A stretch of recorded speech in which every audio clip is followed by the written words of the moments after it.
So this morning on our series Life Lessons, we are conquering procrastination and becoming more productive. Dr. Varma is a board-certified psychiatrist. She's also author of the book, Practical Optimism.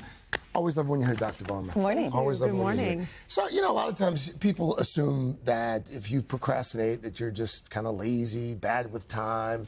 But you say that those are both myths. Totally. We think of it as a time management issue, but procrastination is really an emotional management issue. There's often feelings of doubt or uncertainty or overwhelm that we are avoiding. So look at what is the underlying reason that this task seems insurmountable, because that's what this is about. Procrastination is about making the task bigger than it really is, and it's also about undermining and minimizing your own agency to deal with it. So that mismatch, bigger problem, I'm not capable to handle it, and that's what causes the procrastination.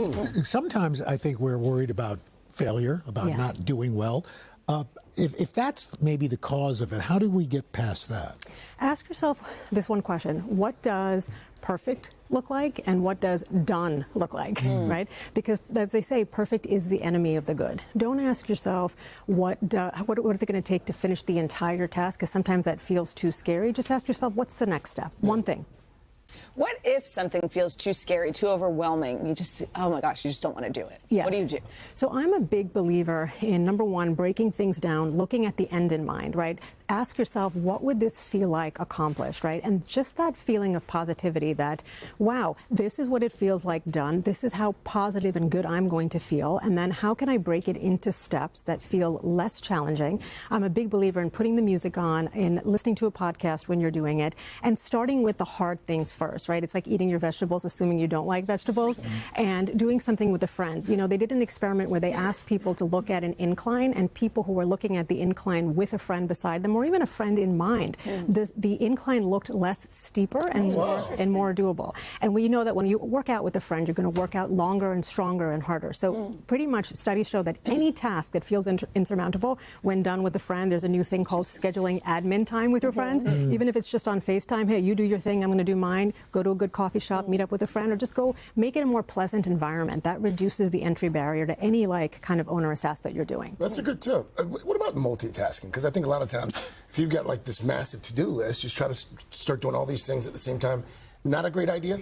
Yeah, I'm not a big fan of multitasking, even though I sometimes do it myself. I say, at most, do two things, right? If you're washing the dishes, okay, then it's okay to listen to the podcast and the music or whatever. But anything that requires sustained attention, it's going to be done fully. It's like having way too many tabs open on the computer, and then it ends up crashing. So the same way that if you can do something single-mindedly, and it's also a form of mindfulness. Say, hey, I'm slipping my mindfulness practice into writing checks, right, into paying bills. One thing at a time gets the job done sooner. I walk past the laundry on the way to the kitchen, and I'm doing the laundry, and I forget about the kitchen. That's and it's just like I'm all over the place. Totally. You say, Doc, the way you end the day is as important, if not maybe even more important, than the way you start it. I know one of the things that I make a list every morning. By the end of the day, I look, okay, well, I've gotten this done, this done, this done. Yes. Didn't get it all, and then I move it to the next day. Yes, Al, I'm a huge believer in being able to close, to put like a bookend at the end of the day. We find that, cortisol, which is the stress hormone, it doesn't go up because of distress in our life. It goes up because of uncertainty. It goes up when you walk past the laundry and you see it, the unfinished tasks, right? So if you can say to yourself, write down 3 tasks that I accomplished. It could literally be, I put my skincare on, I brushed my teeth, right? I walked the dog. Keep it very simple. Check it off and say that the job is done. Closing the loop at the end of the day gives you a huge boost in self-confidence, and it reduces the stress hormone, and it says, good, now I can sleep peacefully and be ready for the next day ahead. Dr. Varma, thank you. Great tips as always. Great tips. See, I wanted to do this tomorrow, but I think this was great. Fantastic. Check. Hey, thanks for watching. And don't forget, you can catch the Today Show every morning on NBC, or take Today when you're on the go. Just follow the Today podcast on Apple Podcasts, Spotify, or wherever you listen.